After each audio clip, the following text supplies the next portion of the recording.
Strategi yang sudah saya canangkan ternyata mulai terasa dan terlihat bahwa strategi kita benar, kita berada di arah yang benar, kita berada di azimut kompas yang benar. Saudara-saudara, waktu kita mulai pemerintahan kita 20 Oktober, situasi geopolitik dan geoekonomi tidak serumit sekarang. Sekarang tidak hanya kita menghadapi dampak dari perang di mana-mana, konflik di mana-mana, konflik di Ukraina, konflik di Timur Tengah, Gaza, tepi barat, Lebanon, Suriah, yang begitu dahsyat, yang memakan korban begitu banyak di depan mata seluruh dunia. Perempuan, anak-anak kecil, puluhan ribu dibantai. Kita juga lihat konflik Israel-Iran, di mana negara adik kuasa pun ikut. Kita lihat konflik India dan Pakistan. Kita lihat di kawasan kita sendiri, konflik Myanmar jalan terus dan tidak kelihatan arah untuk menyelesaikan secara damai, walaupun kita akan dukung ASEAN terus untuk berperan mencari solusi damai di tetangga kita.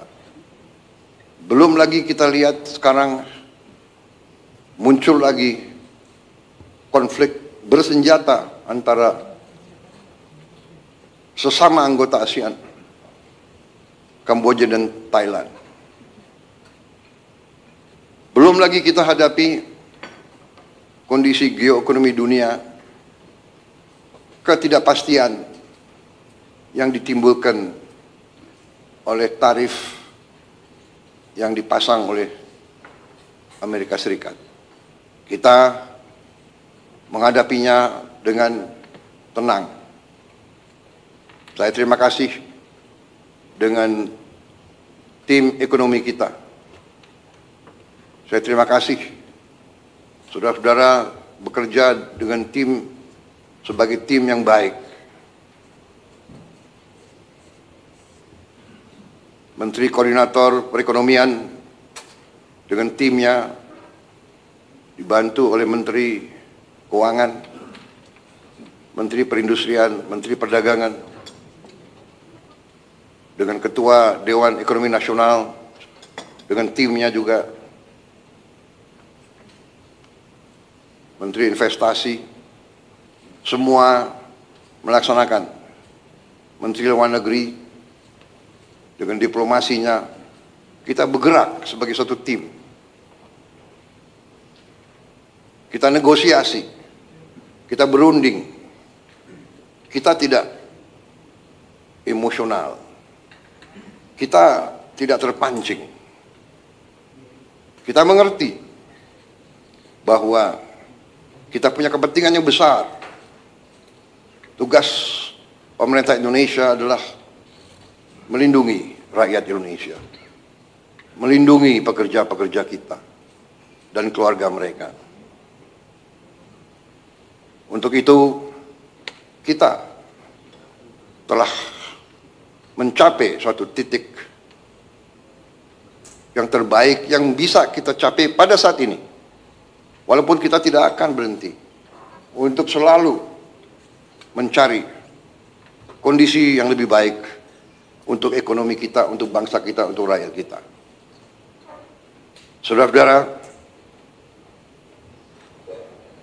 kita paham dan kita mengerti bahwa kondisi ini akhirnya menguji strategi besar kita, menguji strategi transformasi yang sudah saya canangkan di awal, bahkan sebelum saya dilantik sebagai presiden.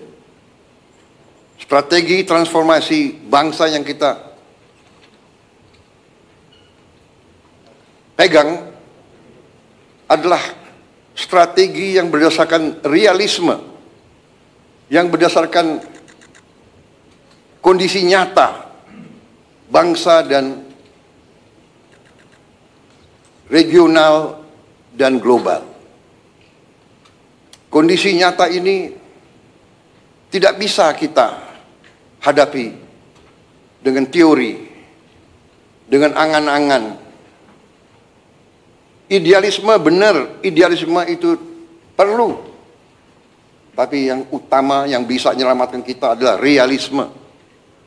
Kita harus dengan realistis melihat situasi dan kita ambil langkah-langkah. Saudara-saudara, sejak lama saya berkeyakinan bahwa apapun terjadi, bangsa kita akan aman kalau kita kuasai pangan kita. Kalau kita bisa amankan pangan kita, kita bisa jamin bahwa kita bisa beri makan kepada rakyat kita. Setiap hari, setiap minggu, setiap bulan, setiap tahun. Saya tidak pernah percaya bahwa suatu bangsa bisa merdeka kalau dia tidak bisa produksi pangannya sendiri. Tidak ada dalam sejarah manusia. It does not happen. It will not happen.